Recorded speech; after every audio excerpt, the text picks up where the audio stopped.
நமக்கு கொடுக்கப்பட்ட தலைப்பை இந்த நாட்களிலே நாம் இன்னும் சற்று ஆழ்ந்து நாம் சிந்திக்க போகிறோம். ஒரு மனிதன் தன்னுடைய கிறிஸ்தவ வாழ்க்கையின் ஓட்டத்தை இந்த உலகத்திலே வெற்றிகரமாக ஓடி முடிக்க வேண்டுமானால் அவனுக்கு பொறுமையுடன் செயல்பட வேண்டிய வாழ்க்கை அனுபவம் மிக முக்கியமானது. 12ஆம் அதிகாரம், எபிரேயர் நிருபம் 12ஆம் அதிகாரம் முதல் வசனத்தில் இவ்விதமான ஒரு வார்த்தை வருகிறதை நாம் அறிந்திருக்கிறோம். மேகம் போன்ற இத்தனை திரளான சாட்சிகள் நம்மை சூழ்ந்து கொண்டிருக்க, பாரமான யாவற்றையும் நம்மை நெருங்கி நிற்கிற பாவத்தையும் தள்ளிவிட்டு விசுவாசத்தை துவக்குகிறவரும் முடிக்கிறவரும் ஆகிய இயேசுவை நோக்கி நமக்கு நியமிக்கப்பட்ட ஓட்டத்திலே பொறுமையுடனே ஓடக்கடவோம் என்கிற ஒரு வார்த்தை வருகிறதை நீங்கள் கவனிக்கலாம். நிதானம் மிக அவசியமானது. நான் நேற்றைய நாளிலே சொன்னேன், எல்லா விதமான அனுபவங்களையும் சகித்து கொள்ளும் தன்மை, எல்லா விதமான சூழ்நிலைகளிலும் மன உறுதியாய் இருக்கிற தன்மை, பொறுமை என்பது அதுதான். எல்லா விதமான சூழ்நிலைகளையும் ஏற்றுக்கொண்டு அதன் ஊடாகவும் என்னுடைய பண்புகளை நான் நிரூபிக்கிற ஒரு வாழ்க்கை. எதுவரைக்கும் நான் பொறுமையாய் இருப்பேன் என்றெல்லாம் நான் அளவீடுகளை செய்யாமல், எல்லா சூழ்நிலைகளிலும் அந்த சூழ்நிலையை வென்று மேலே வரக்கூடிய ஒரு அனுபவம் எனக்கு வேண்டும். இந்த பொறுமையுடன் காத்திருத்தலுக்கான போதனைகளைத்தான் இந்த நாட்களிலே நாம் பெற்று வருகிறோம். இன்றைக்கு காலை நேரத்தில் உங்களுடைய கவனத்தை எபிரேயர் நிருபம் 3ஆம் அதிகாரத்திற்கு நீங்கள் திருப்பிக் கொள்ளுங்கள். எபிரேயர் நிருபம் 3ஆம் அதிகாரம். எவ்விதமாக ஒரு மனிதன் பொறுமையுடன் காத்திருக்க முடியும்? தன்னுடைய வாழ்க்கையில அவன் பொறுமையுடன் காத்திருப்பதற்கு 2 காரியங்கள் அவனுக்கு மிக அவசியம். பொறுமை என்கிற பண்பின் ஊடாக ஒரு மனிதன், கிறிஸ்தவ மனிதன் போக வேண்டுமானால் அதற்கு 2 நிலைகள் மிக அவசியம். உலகத்திலே நீங்கள் இப்பொழுது பார்ப்பீர்களானால் இந்த மோட்டிவேஷன் டாக்ஸ் அப்படின்னு சொல்லுவாங்க. நம்மை தூண்டி விடுகிற, ஊக்கப்படுத்துகிற பேச்சுக்களை பேசுகிற அநேக பேச்சாளர்கள் இன்றைக்கு இருக்கிறார்கள். அதற்கு ஒரு பெரிய டீமே ஒர்க் பண்றாங்க. நம்முடைய பள்ளிக்கூடங்களிலோ அல்லது ஸ்தாபனங்களிலோ அல்லது நாம் ஏதாவது ஒரு கூட்டம் ஏற்படுத்தினாலோ இப்படிப்பட்ட மனிதர்கள், உலக பிரகாரமானவர்கள் தான், கிறிஸ்துவை அறியாதவர்கள். ஆனால் அவர்கள் வந்து எவ்விதமாக நம்முடைய வாழ்க்கையிலே நாம் வெற்றிகரமாக முன்னேறுவது என்பதற்கான பாடங்களை அவர்கள் சொல்லித் தருகிறார்கள். ஆனால் இது அப்படிப்பட்டதல்ல. கடவுள் நமக்கு கொடுக்கிற அந்த போதனைகள் எல்லாம் அந்த மாம்சீகத்தின் ஞானத்திலும் நிதானிப்பிலும் அது எழுந்தவைகள் அல்ல. அது கடவுளின் உறவின் அடிப்படையிலே எழுந்தவைகள்.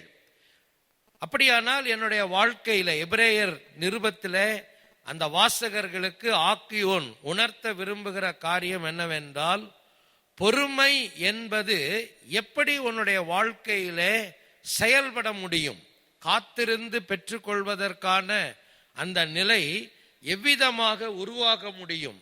அது ஏதோ ஒரு மாயாஜாலமாக உருவாக முடியாது. ஆனால் அதற்கான சத்தியங்களை நீ அறிந்திருக்க வேண்டும்.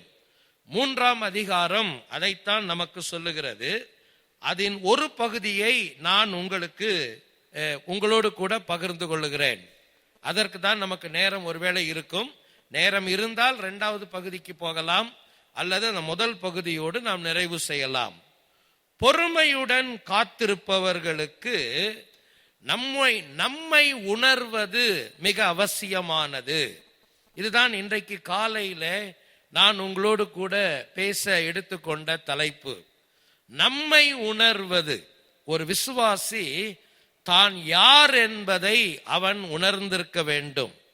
பல விசுவாச மக்களுடைய தடுமாற்றத்திற்கு காரணமே தாங்கள் யார் என்பதை அவர்கள் உணர்வதில்லை. ஏதோ ஒருவேளை நாம் பரம்பரையாக தலைமுறைகளாக கிறிஸ்தவர்களாக வந்திருப்போமானால், என்னுடைய அப்பா அல்லது என்னுடைய அம்மா, தாத்தா, பாட்டி என்று ஒரு 3-4 தலைமுறைகள் அப்படி வந்திருப்போமானால், அந்த தலைமுறை பாரம்பரியத்தின் அடிப்படையில் நம்முடைய கிறிஸ்தவ வாழ்க்கை வாழப்படுகிறது. இன்றைக்கு தமிழகத்தில் நாம் பார்க்கிற ஒரு வேதனையான காரியம் என்னவென்றால், முதல் தலைமுறை கிறிஸ்தவர்கள் பெருகி இருக்கிறார்கள். ஃபர்ஸ்ட் ஜெனரேஷன் கிறிஸ்டியன்ஸ் நிறைய பேர் பெருகி இருக்கிறார்கள். ரொம்ப சந்தோஷம். இந்த தலைமுறையில் தான் இயேசு கிறிஸ்துவை என் சொந்த இரட்சகராக நான் ஏற்றுக்கொண்டேன், இதற்கு முந்தின தலைமுறைகள் எல்லாம் அப்படி இல்லை என்று சொல்லுகிறவர்கள் இன்றைக்கு நிறைய பேர் இருக்கிறார்கள். மிக மகிழ்ச்சி. ஆனால் அவர்களுக்கு அந்த வாழ்க்கையை குறித்த சரியான போதனைகள் கொடுக்கப்படாத ஒரு அவலத்தை இன்றைக்கு கிறிஸ்தவத்திலே நாம் பார்க்கிறோம். அவர்கள் மாயாஜால பிரசங்கியார்கள் பின்னாலேயும், ஆடல் பாடல்கள் பின்னாலேயும், உணர்ச்சிகள் பின்னாலேயும் பயணிக்கிற ஒரு கூட்டமாக அவர்கள் உருவெடுத்து விட்டார்கள். வசனத்தின் அடிப்படையிலே தங்களை உணர்ந்த கூட்டமாக அவர்கள் பொறுமையுடன் செயல்பட வேண்டிய கூட்டம் என்பதை அவர்கள் உணர தவறிவிட்டார்கள். இதுதான் இன்றைக்கு ஏற்பட்டிருக்கிற மிக பெரிய அவலமான நிலை. இதைத்தான் அவர் எபிரேயர் வாசகர்களுக்கு இந்த ஆக்கியோன் உணர்த்துகிறார். நாம் பொறுமையுடன் செயல்பட வேண்டுமானால் நான் யார் என்பதை உணர்வது மிக அவசியம். 4 காரியங்களை 3ஆம் அதிகாரத்தில் முதல் ஆரம்ப வசனங்களிலேயும் பின்பு பிந்தின வசனங்களிலேயும் இந்த ஆக்கியோன் உணர்வதை நீங்கள் கவனிக்கலாம். எபிரேயர் நிருபத்தினுடைய சிறப்பு என்னவென்றால், அங்கு கொடுக்கப்படுகிற எல்லா போதனைகளும் பழைய ஏற்பாட்டின் வேத பகுதிகளை கையாண்டு கொடுக்கப்படுகிறது என்பதை நீங்கள் அறியலாம். அங்க சொல்லப்படுகிற எந்த போதனைகளை எடுத்துக்கொள்ளுங்க, it has its links with ஓடி, ஓல்ட் டெஸ்டமெண்டோட அதுக்கு ஒரு லிங்க் இருக்கிறத நீங்க பார்க்கலாம். அப்படித்தான் இந்த புத்தகம் முழுவதும் அமைந்திருப்பதை நீங்கள் பார்க்கலாம். இந்த புத்தகத்தை படிக்கிறவர்கள் கட்டாயம் அதற்கு தொடர்பான பழைய ஏற்பாட்டின் வேத பகுதிகளை அவர்கள் அறிந்திருக்க வேண்டும், அல்லது அதையும் அவர்கள் படிப்பதற்கு ஆயத்தமாக இருக்க வேண்டும். இப்போ இந்த 3ஆம் அதிகாரத்தை அவர் எப்படி துவக்குகிறார் என்பதை நீங்கள் கவனியுங்கள். இப்படி இருக்க என்கிற ஒரு வார்த்தையோடு அவர் துவங்குகிறார். அப்படியானால் எப்படி இருக்க என்கிற ஒரு கேள்வி நமக்கு எழும்புமானால், அந்த கேள்விக்கான பதில் முந்தின அதிகாரத்திலே அது சொல்லப்பட்டிருக்கிறது. முந்தின அதிகாரத்திலே அது சொல்லப்பட்டிருக்கிறது. அந்த முந்தின அதிகாரம் எப்படி முடிவடைகிறது என்பதை கவனியுங்கள். 17வது வசனத்திலே நீங்கள் தொடங்கி பார்ப்பீர்களானால் கடைசி வசனம், ஆதலால் அவர் தாமே சோதிக்கப்பட்டு பாடுபட்டதினாலே சோதிக்கப்படுகிறவர்களுக்கு உதவி செய்ய வல்லவராக இருக்கிறார். பொறுமை என்கிற வார்த்தை அதிகமாக எங்கே தொடர்பு படுகிறது என்றால், சோதனை என்கிற வார்த்தையுடன் தான் அது தொடர்பு படுகிறது. ஒரு மனிதனுக்கு பொறுமை எங்கே தேவைப்படுகிறது? நான் நேற்றைய நாளிலே சொன்னேன், சாதகமான நிலைகளிலே அது தேவைப்படுவதில்லை. எப்பொழுது பொறுமை தேவைப்படுகிறது? நான் சோதிக்கப்படுகிற வேளைகளில். அதைத்தான் அந்த முடிவு வார்த்தை சொல்லுகிறது.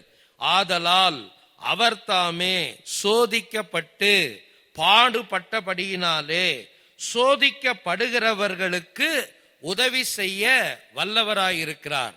வாழ்க்கையின் அனைத்து விதமான சோதனைகளையும் இயேசு தம்முடைய மாம்சீகத்திலே சந்தித்து அதன் மேல் வெற்றி அடைந்தார். எல்லா விதமான சோதனைகளின் மேலும் அவர் ஜெயம் பெற்றார். அவர் அதை மாயாஜாலமாக நிறைவேற்றவில்லை. நான் தேவனுடைய குமாரன், உனக்கு நான் அந்த வல்லமையை நான் அளிக்கிறேன், ஆனால் அது என்னை ஒன்றும் செய்யவில்லை என்று சொல்வதற்கு ஏதுவாக அவர் வாழவில்லை. உண்மையாகவே அவர் மனிதனாக இந்த உலகத்திலே வாழ்ந்தார். எல்லா விதமான சோதனைகளையும் அவர் சந்தித்தார். பிசாசினால் வந்த சோதனையை அவர் சந்தித்தார் என்று 4வது அதிகாரம் மத்தேயுவிலே நாம் படிக்கிறோம். மனிதர்கள் அவரை எப்படியெல்லாம் பலவிதமான உபத்திரவங்களின் ஊடாக கொண்டு சென்று அவரை சோதனைக்குட்படுத்தினார்கள் என்பதையும் திருமறை நமக்கு வெகு தெளிவாக சொல்லுகிறது. எனவேதான் இந்த வேத பகுதி சொல்லுகிறது, அவர் தாமே சோதிக்கப்பட்டு பாடுபட்டதினாலே, அந்த எல்லா அனுபவங்களின் ஊடாகவும் அவர் சென்று அதை வென்றதினாலே நமக்கு வருகிற பாடம் என்னவென்றால், சோதிக்கப்படுகிறவர்களுக்கு உதவி செய்ய அவர் என்னவாயிருக்கிறார்? வல்லவராயிருக்கிறார். உதவி செய்ய வல்லவர். நீ பொறுமையாய் இருப்பதற்கு, உன்னுடைய சோதனைகளின் ஊடாக நீ கடந்து செல்லும் போது அதை நீ எதிர்கொள்வதற்கு, அதை மேற்கொள்வதற்கு, அந்த பாதையின் வழியாக நீ பயணிப்பதற்கு அவர் உனக்கு உதவி செய்ய வல்லவராக இருக்கிறார். இது என்னுடைய வாழ்க்கையில நடக்க வேண்டும் என்றால் என்ன செய்வது? நான் ஏற்கனவே சொன்ன விதமாக, யாரோ ஒரு ஊழியர் என் தலையின் மேல் கை வைத்து ஜெபிப்பதினாலேயோ, ஒரு ஆசீர்வாத கூடுகையில பங்கெடுப்பதினாலேயோ அது தானாக அது நடக்காது. அதற்கென்ற வழிமுறைகள் வேதத்திலே இருக்கிறது. அவர் உனக்கு உதவி செய்ய வேண்டுமானால் நீ அவருடன் கொண்டிருக்கிற தொடர்பு நிலை எப்படிப்பட்டது என்பதை நீ உணர வேண்டும். நான் ஏற்கனவே சொன்னேன், 4 காரியங்களை இந்த வேத பகுதி நமக்கு சொல்லுகிறது என்று. என்ன காரியம் அதை சொல்லுகிறது? நான் யார் என்பதை உணர்ந்து என்னுடைய தொடர்பு நிலைகளை அவரோடு கூட வைத்துக் கொள்ள வேண்டும். முதலாவது அவர் என்ன சொல்லுகிறார்? 3ஆம் அதிகாரம் 1 வசனத்தை நம்முடைய கவனத்திற்கு நாம் எடுத்துக்கொள்வோம். என்ன வாசிக்கிறாங்க? கையில வேதாகமம் வைத்திருக்கிறவர்கள் எல்லாரும் சேர்ந்து நாம் வாசிக்கலாம். என்ன வாசிக்கிறோம்? இப்படி இருக்க பரம அழைப்புக்கு பங்குள்ளவர்களாகிய பரிசுத்த சகோதரரே, நாம் அறிக்கை பண்ணுகிற அப்போஸ்தலரும் பிரதான ஆசாரியருமாயிருக்கிற கிறிஸ்து இயேசுவை கவனித்து பாருங்கள். முதலாவது, நான் யார் என்பதை நான் உணர்ந்திருக்க வேண்டும். நான் யார்? நான் பரம அழைப்புக்கு பங்குள்ளவன். முதல் காரியம், நான் உணர வேண்டிய முதல் காரியம் என்ன? நம்ம சேர்ந்து சொல்லுவோமா? நான் உணர வேண்டிய முதல் காரியம் என்ன? பரம அழைப்புக்கு பங்குள்ளவர்கள். என்னுடைய அழைப்பு மனிதனிடத்திலிருந்து வரவில்லை, ஒரு சபை ஸ்தாபனத்திடத்திலிருந்து வரவில்லை. என்னுடைய அழைப்பு யாரிடத்திலிருந்து வந்திருக்கிறது? பரமரிடத்திலிருந்து எனக்கு வந்திருக்கிறது. சர்வ வல்லமையுள்ள திரியேக கடவுளிடத்திலிருந்து எனக்கு அந்த அழைப்பு வந்திருக்கிறது. எனவே நான் பரம அழைப்புக்கு பங்குள்ளவன் என்கிற வார்த்தை, பங்குள்ளவன், பங்கு என்கிற வார்த்தை ஷேர் ஹோல்டர் என்று நாம் சொல்லுகிறோம். இன்னைக்கு இந்த ஷேர் மார்க்கெட்லாம் நீங்க பாத்தீங்கன்னா அவங்க அதிகமா பயன்படுத்துற ஒரு வார்த்தை என்னன்னா ஷேர் ஹோல்டர்ஸ், பங்குதாரர்கள். நாம் எதற்கு பங்குதாரர்களாக இருக்கிறோம்? பரம அழைப்புக்கு நாம் பங்குதாரர்களாக இருக்கிறோம். கடவுள் எனக்கு கொடுத்திருக்கிற அழைப்பை இந்த உலகத்திலே நிறைவேற்றுவதற்காக நான் அதற்கு பங்குள்ளவன் என்கிற உணர்வு எனக்கு எப்பொழுதுமே இருக்க வேண்டும். அதை சொல்லிட்டு அவர் சொல்றாரு, இந்த பரம அழைப்புக்கு பங்குள்ளவர்கள் கட்டாயம் யாராகத்தான் இருக்க முடியும்? பரிசுத்த சகோதரராகத்தான் இருக்க முடியும். யார் ஒருவன் தன் வாழ்க்கையிலே பரிசுத்தத்தை வாஞ்சிக்கவில்லையோ, தான் பரிசுத்த வாழ்க்கைக்கு சொந்தமானவன் என்பதை உணரவில்லையோ, தான் பரிசுத்தவான் ஆகும்படி அழைக்கப்பட்டிருக்கிறேன், நான் கிறிஸ்துவால் பரிசுத்தம் ஆக்கப்பட்டிருக்கிறேன் என்பதை உணரவில்லையோ, அவன் ஒருபோதும் இந்த பரம அழைப்புக்கு என்ன ஆக முடியாது? ஆமா, நான் பரம அழைப்புக்கு பங்குள்ளவன் என்கிற உணர்வு எனக்கு வேண்டும். அதற்கு தான் கடவுள் என்னை அழைத்திருக்கிறார். ஒவ்வொரு கிறிஸ்தவனும் உணர வேண்டும், நான் யார்? நான் பரம அழைப்புக்கு பங்குள்ளவன். பங்குள்ளவன்னா உரிமையாளன், அதான் அதுக்கு அர்த்தம். அந்த உரிமையை நான் சுதந்திரிக்க வேண்டுமானால் அது ரொம்ப முக்கியமான வார்த்தை என்னன்னா, கடைசியா முடிகிற வார்த்தை தான். என்ன வார்த்தை? பரிசுத்த சகோதரரே. அவருக்கேற்ற பரிசுத்தம் என்னுடைய வாழ்க்கையிலே காணப்படாவிட்டால் ஒருபோதும் இந்த பரம அழைப்பின் உரிமையை நான் மேன்மை பாராட்ட முடியாது. இறை மக்களே, இந்த காலை நேரத்திலே உங்கள் வாழ்க்கையை நீங்கள் ஆராய்ந்து பார்க்க வேண்டும். பரிசுத்தம் என்கிற வார்த்தைக்கு என்ன அர்த்தம்? நாம சில வாழ்க்கை கோட்பாடுகளை ஏற்படுத்தி கொண்டு அந்த வாழ்க்கை கோட்பாடுகளுக்குள் நம்மை வைத்துக் கொள்வது பரிசுத்தம் அல்ல. நான் இப்படித்தான் ட்ரெஸ் பண்ணுவேன், இந்த கலர்ல மட்டும்தான் நான் போடுவேன், இதெல்லாம் நான் போட மாட்டேன், நான் இப்படியெல்லாம் இருக்க மாட்டேன், இப்படியெல்லாம் சொல்றது மாத்திரம் பரிசுத்தம் அல்ல. பரிசுத்தம் என்கிற வார்த்தைக்கு அர்த்தம் என்ன? வேதம் கொடுக்கிற அர்த்தம் என்ன? வேறு பிரிக்கப்படுதல். பரிசுத்தம் என்கிற வார்த்தைக்கு எபிரேய பதமானாலும் பரிசுத்தம் என்கிற வார்த்தைக்கு வருகிற எபிரேய பதம் நமக்கு சொல்லி தருகிற ஒரு நல்ல அர்த்தம் என்னவென்றால், செட் அபார்ட், வேறு பிரிக்கப்படுதல்.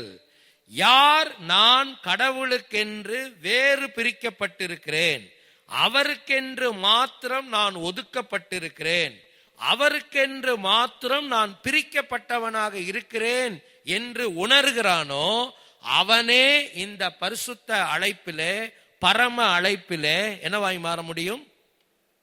பங்குள்ளவனாக மாற முடியும் இல்லையா? இந்த பரம அழைப்பில் பங்குள்ளவனாய் மாறுகிறவன் தான் பொறுமையாய் வாழ்க்கையின் சோதனைகளை கடப்பதற்கு, பொறுமையாய் காத்திருப்பதற்கான பலத்தை கடவுளிடத்திலிருந்து பெற்றுக்கொள்ள முடியும்.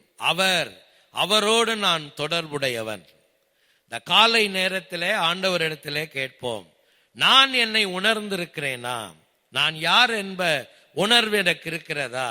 ஏதோ உலகத்துல கொஞ்ச நாள் வாழ்றோம், நல்லா சம்பாரிச்சோமா, நல்லா சாப்பிட்டோமா, நல்லா அனுபவிச்சோமா, உலகத்துல மகிழ்ச்சியா இருந்தோம். நிறைய பேர் ஆண்டவரை தேடுறதுக்கே பின்னால இதுதான் காரணமா இருக்குது. நான் நல்லா வாழணும், நான் நல்லா அனுபவிக்கணும், நான் நல்லா பணம் சேர்க்கணும், எனக்கு நிறைய பொருளாதாரம் கிடைக்கணும். இதுதான் ஒரே காரணம் அநேக கிறிஸ்தவர்களுடைய வாழ்க்கையின் அடித்தளத்தில். ஆனால் என்னுடைய தொடர்பு அதோடு மாத்திரம் அல்ல, பரம அழைப்புடன் இருக்கிறது என்பதை நான் உணர்ந்திருப்பேன் என்றால் என்னுடைய வாழ்க்கையின் தன்மைகளிலேயே நான் மாற்றத்தை கொண்டு வருவேன். நான் அவருடைய தன்மைக்கு பங்குள்ளவன்.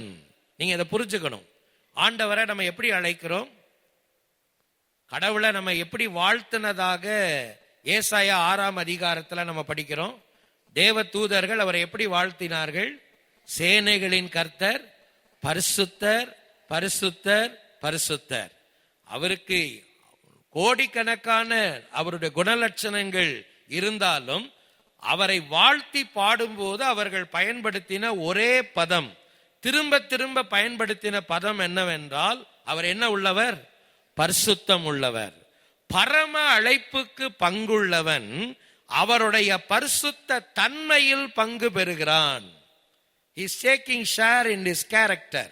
இதை நீங்க மறந்துடக்கூடாது. பரம அழைப்பிலே பங்குள்ள மனிதன் அவருடைய தன்மையிலே பங்கு பெறுகிறான். அவருடைய தன்மையில் பங்கு பெறுகிறவன் தான் அழைப்பில் பங்கு பெறுவதற்கு தகுதி உள்ளவனாய் மாறுகிறான். அவன்தான் சோதனையின் ஊடாக கடந்து செல்லும் போது பொறுமையுடன் இருப்பதற்கான பலம் பெறுவான். நம்ம வாழ்கிற காலங்கள் மிக பொல்லாத காலங்கள், இக்கட்டான காலகட்டங்களிலே நாம் வந்திருக்கிறோம். இந்த நாட்களிலே நான் பொறுமையுடன் செயல்பட வேண்டுமானால் நான் யார் என்கிற உணர்வு எனக்கு வேண்டும். தாக்கியோன் சொல்றாரு, முதலாவது நாம் யார் என்பதை உணரும் போது நான் யார் என்று உணர வேண்டும்? பரம அழைப்புக்கு பங்குள்ளவன். பரம அழைப்புக்கு பங்குள்ளவன் எதில் பங்கு பெறுவான்? கடவுளுடைய பரிசுத்த தன்மையிலே அவர்கள் என்ன செய்கிறார்கள்? பங்கு பெறுகிறார்கள். வாழ்க்கை வேற, பக்தி வேற நீங்க நினைக்க கூடாது. நீங்க வாழ்க்கைய இந்த மாதிரி ரெட்ரீட்டுக்கு வரும்போது எப்படி வாழ்றீங்களோ, ஆலயத்துக்கு போகும்போது எப்படி வாழ்றீங்களோ, கடவுளுடைய பிள்ளைகளோடு இருக்கும்போது எப்படி உணர்றீங்களோ, அப்படித்தான் உங்களுடைய வாழ்க்கையில வெளியிலே நம்ம இருக்கணும். நான் வேலை செய்யற இடத்துல, குடும்பத்துல, தெருவில், அல்லது நான் போகிற ஃபங்க்ஷன்ஸ், ஃபேமிலி கெட் டுகெதர்ஸ், எங்க போனாலும் சரி, என்ன காரியமா போனாலும் சரி, என்னுடைய தன்மையிலே எந்த விதமான மாற்றம் கிடையாது. ஏனென்றால் நான் என்னை உணர்ந்திருக்கிறேன், நான் பரம அழைப்புக்கு என்ன உள்ளவன், பங்குள்ளவன். ரைட்டா? இரண்டாவது காரியம். இரண்டாவது அவர் சொல்லுகிற இரண்டாவது காரியம் என்ன? 3ஆம் அதிகாரம் 6வது வசனத்தை நம்முடைய கவனத்திற்கு நாம் எடுத்துக்கொள்வோம். எல்லாரும் சேர்ந்து வாசிக்கலாம். 3ஆம் அதிகாரம் எபிரேயர் 6வது வசனத்தை நாம் சேர்ந்து வாசிக்கலாம். கிறிஸ்துவோ அவருடைய வீட்டிற்கு மேற்பட்டவரான குமாரனாக உண்மை உள்ளவராயிருக்கிறார். நம்பிக்கையினாலே உண்டாகும் தைரியத்தையும் மேன்மை பாராட்டலையும் முடிவு பரியந்தம் உறுதியாய் பற்றி கொண்டிருப்போமாகில் நாமே அவருடைய வீடாய் இருப்போம். நான் சொன்னேன்ல, ஒரு பழைய ஏற்பாட்டு கம்பேரிசன் இங்கே இருக்கிறது. இதுக்கு முந்தின வசனங்களை நீங்க படிச்சு பார்த்தீங்கன்னா, மோசே தேவனுடைய வீட்டில் எங்கும் என்னவாய் இருந்தான், உண்மை உள்ளவனாக இருந்தான். 2வது வசனத்துல நம்ம வாசிக்கிறோம். தேவனுடைய வீடு அப்படின்றத பழைய ஏற்பாட்டில் சொல்லப்பட்ட வார்த்தை தானே. மோசேயை பார்த்து கர்த்தர் சொன்ன சாட்சி என்ன? மோசே என்னுடைய வீட்டில் எங்கும் உண்மை உள்ளவன். வீடு என்ற வார்த்தைக்கு என்ன அர்த்தம்? What does that mean? வீடுனா என்னது? அது ஆண்டவர் உண்டாக்கின ஆசரிப்பு கூடாரம் அல்ல. பழைய ஏற்பாட்டில் மோசே ஊழியம் செய்த காலத்துல என்ன இருந்தது? ஆசரிப்பு கூடாரம் இருந்தது. அதை அவர் சொல்லல. அல்லது பிந்தின நாட்களில் அது தேவாலயமாக மாறினது, அதை வீடு அப்படின்னு ஆண்டவர் சொல்லல. ஆண்டவர் என்னுடைய வீட்டில் எங்கும் உண்மை உள்ளவன் அப்படின்னு ஆண்டவர் சொன்ன போது, அது கடவுளுடைய மக்கள் அடங்கின சபையைத்தான் ஆண்டவர் சொன்னாரு. என்னுடைய வீட்டில் எங்கும் அவன் என்ன உள்ளவன் அப்படின்னா, தேவனுடைய மக்களாகிய தேவனுடைய மக்களை கடவுள் யாரா பார்த்தாரு? தன்னுடைய வீடா பார்க்கிறார். அவர் தேவனுடைய மக்கள், இஸ்ரவேல் மக்கள் தான் அவருடைய வீடு. ஆண்டவர் சொன்னார், நான் அவர்கள் மத்தியிலே தங்கி இருக்கிறேன், அவர்கள் நடுவிலே நான் வாசம் பண்ணுகிறேன், அவர்கள் நடுவிலே நான் உலாவுகிறேன், அவர்கள் என்னுடைய வீடு. அந்த வீட்டில் ஊழியம் செய்வதற்கு நான் இவனை ஏற்படுத்தினேன். இவன் என்னுடைய வீட்டில் எங்கும் உண்மை உள்ளவன். இப்ப நான் என்ன சொன்னேன் நேத்தே? இந்த நிருபத்தின் நோக்கம் என்னவென்றால், இயேசு எல்லாவற்றை விட என்ன எப்படிப்பட்டவர்? பெரியவர். இதை தான் அவர் ப்ரூவ் பண்ண விரும்புறார். இப்ப இவர் என்ன சொல்றார் பாருங்க. மோசே தேவனுடைய வீட்டில் எங்கும் உண்மை உள்ளவன் இருந்தது போல இவரும் தம்மை ஏற்படுத்தினவருக்கு என்னவா இருக்கிறார்? உண்மை உள்ளவராக இருக்கிறார். இவரும் யார் இவர் என்ற வார்த்தை யாரை குறிக்கும்? கிறிஸ்துவை. கிறிஸ்துவும் தம்மை ஏற்படுத்தின பிதாவானவருக்கு அவர் உண்மை உள்ளவராக இருக்கிறார். பிதாவானவருக்கு அவர் என்னவா இருக்கிறாரு? உண்மை உள்ளவராக இருக்கிறார்.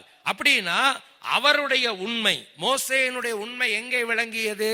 தேவனுடைய வீட்டில் விளங்கியது. அப்ப இவரும் கிறிஸ்துவும் அவரை விட அதிக உண்மையாய் இருப்பார். எதற்கு?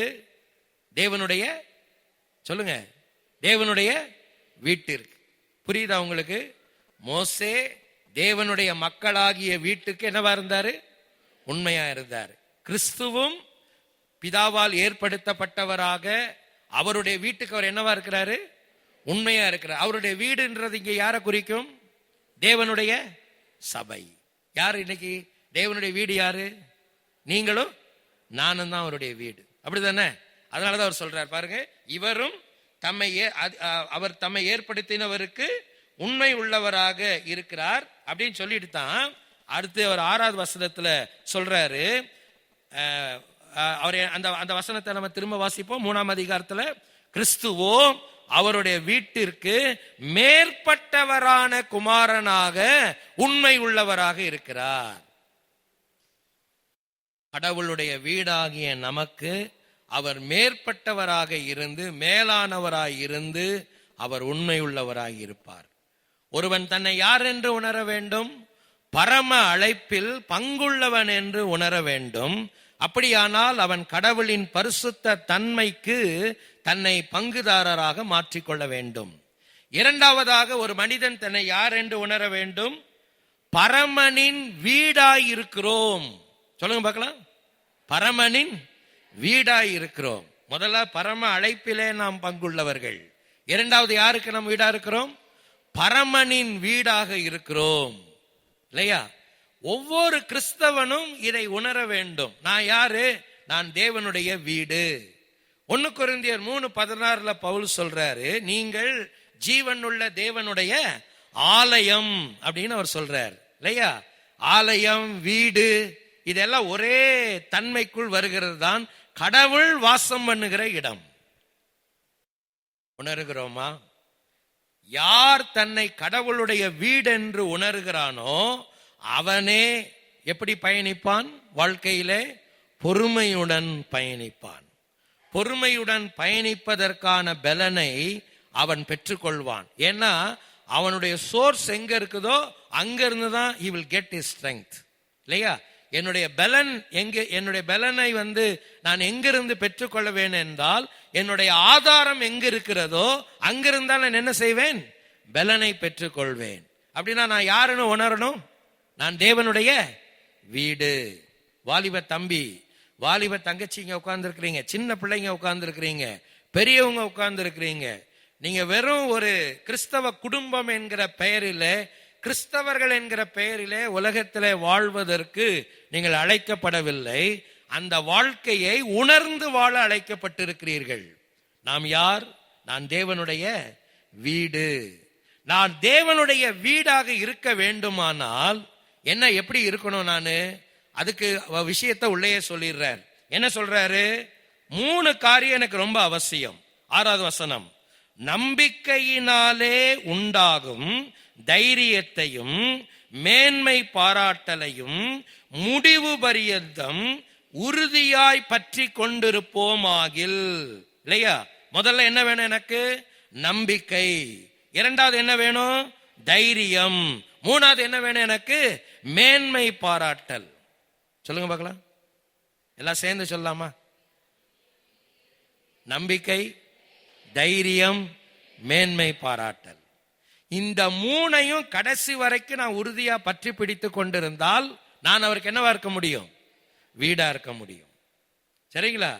அந்த வீடாக நான் தொடர்வதற்கு இந்த 3 எனக்கு அவசியம். முதல்ல எனக்கு என்ன வேணும்? நம்பிக்கை. நம்பிக்கையை கடைசி வரைக்கும் பிடிச்சிருக்கணும். அந்த நம்பிக்கையினால் உண்டாகிற தைரியம். தைரியம் என்றால் நெஞ்ச நிமித்திட்டு நடக்கிறது அப்படின்றதுதான் இன்னைக்கு இருக்கிற ட்ரெண்டே தான். இன்னைக்கு ஏன் வாலிபர்கள் கெட்டு போகிறாங்கன்னா, அவன் மூவிஸ்ல எல்லாம் என்ன பாக்குறான்னு சொன்னா, இந்த சினிமா திரைப்படங்கள்ல ஒருத்தன் நெஞ்ச நிமித்திக்கிட்டு நடந்து ரவுடித்தனம் பண்ணானா அவன் தான் யாரு? தைரியம் உள்ளவன். ஆனா பைபிள் அப்படி சொல்லல. மன உறுதி உள்ளவர்கள்.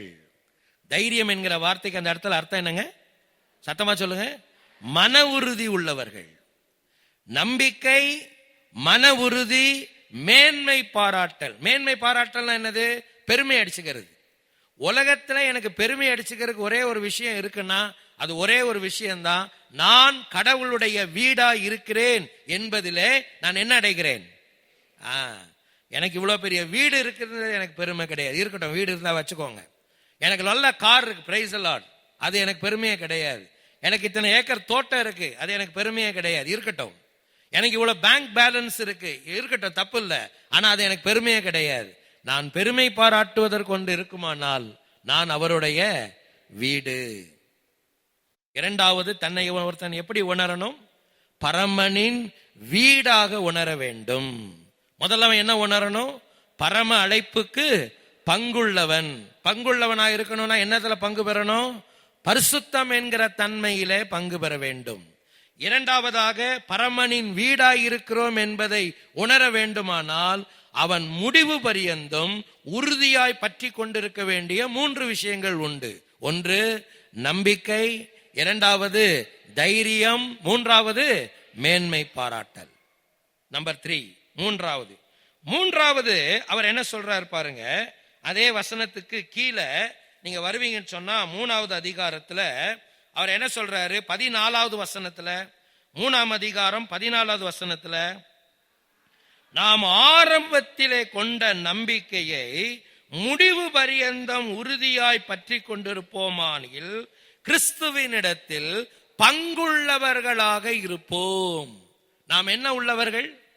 அழைப்பிலும் பங்குள்ளவர்கள், கிறிஸ்துவினிடத்திலும் என்ன உள்ளவர்கள்? பங்குள்ளவர்கள். இல்லையா?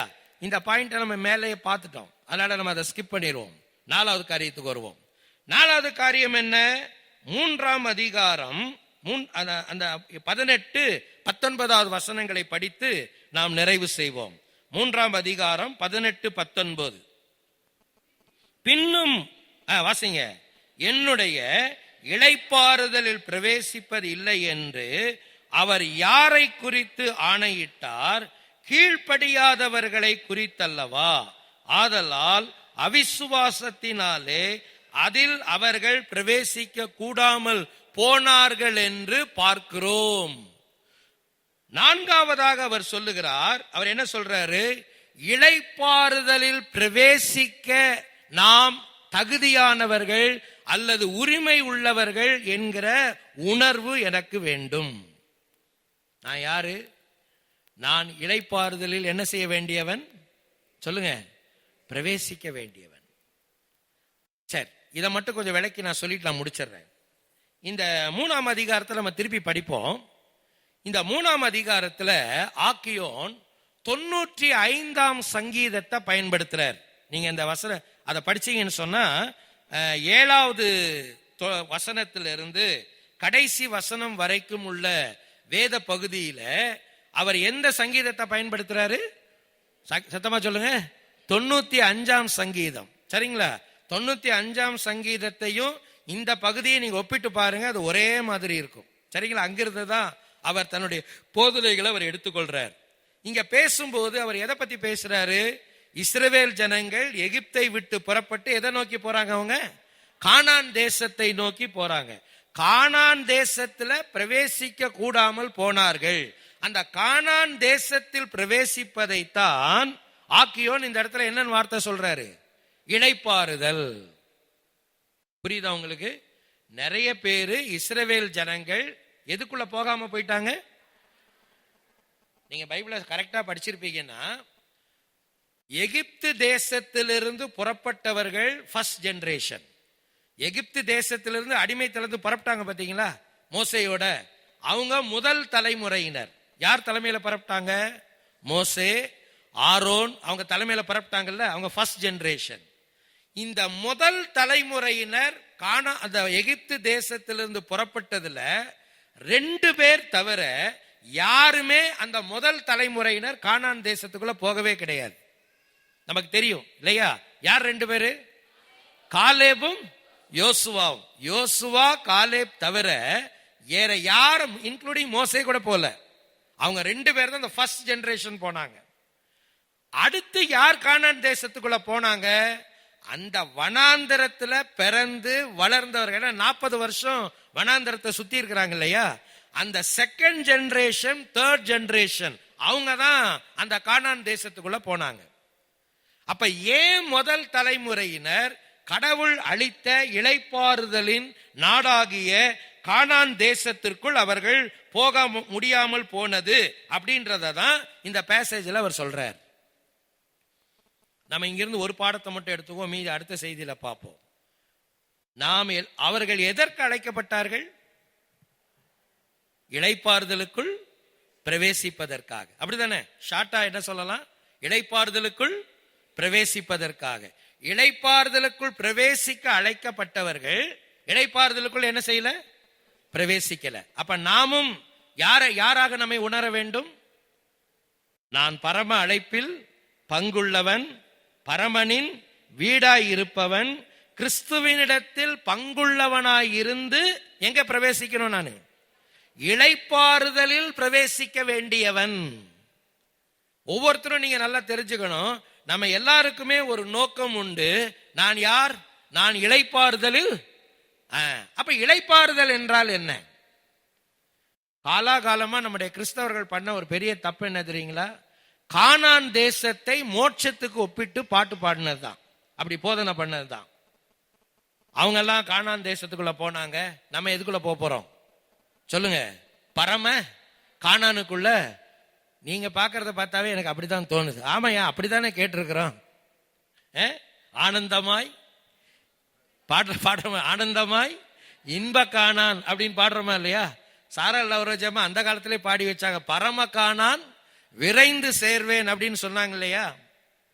கானான் எப்படிப்பட்ட நாடு? முதல்ல சத்தமா சொல்லுங்க. பாலும் தேனும் ஓடுகிற செழிப்பான நாடு. ஓகே. ஆனா அங்க வாழ்ந்தவங்க யாரு? விக்கிரக ஆராதனைக்காரர்கள், வேசித்தனம் பண்ணுகிறவர்கள், முரட்டாட்டம் உள்ளவர்கள், கர்த்தருக்கு பிரியம் இல்லாதவர்கள், வன்கொடூரக்காரர்கள். அதனாலதான் கடவுள் அவங்கள நியாயம் தீர்த்தார். அவங்கள தூக்கிட்டு இவங்களை கொண்டு போய் உள்ள வச்சார்.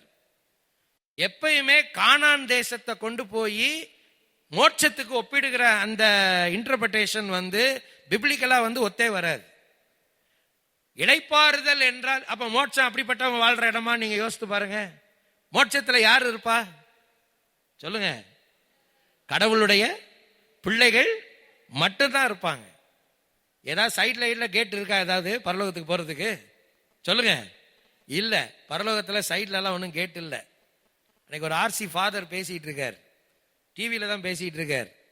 நான் கேட்டுக்கிட்டு இருந்தேன். அவர் சொல்றாரு, பரலோகத்துக்குள்ள எல்லாரையும் செக் பண்ணி அனுப்பிட்டே இருந்தானா தேவதூதன். அப்போ சிலரெல்லாம் கழிச்சுட்டானா, நீ எல்லாம் பரலோகத்துல போக லாய்க்கு இல்லாத ஆளு, நீ பாவம் பண்ண ஓடி போயிரு அப்படின்னா அவங்க பாவமா போய் எந்த பக்கம் நின்று இருந்தாங்களாம். அவர் சொல்றாரு, அந்த கதை சொல்றாரு, இந்த ஃபாதர் சொல்றாரு, இவங்க எல்லாம் போயிட்டே இருந்தாங்களாம். ஆனா திடீர்னு பார்த்தா வேற ஒரு வழியா அவங்க எல்லாம் உள்ள வந்துட்டு இருக்கானுங்களாம். இங்கிருந்து கழிச்சவங்க எல்லாம் என்ன பண்றாங்களாம், வேற ஒரு வழியா உள்ள வந்துட்டு இருக்காங்களாம். அப்ப இயேசுநாதர் கேட்டாராம், ஏப்பா தேவதூதனே, நீ என்ன வேலை செய்யற பாரு, கழிக்கப்பட்டவெல்லாம் பாரு இந்த பக்கம் உள்ள வந்துட்டு இருக்கான் பாரு அப்படின்னாராம். உடனே இந்த தேவதூதர்கள் சொன்னாங்களாம், ஆண்டவரே அந்த வேலையை நாங்க செய்யல, யார் செய்யறாங்கன்னு பாருங்க அப்படின்னா அங்க மரியாள் இருந்தாங்களாம். அங்க யார் இருந்தாங்களாம்?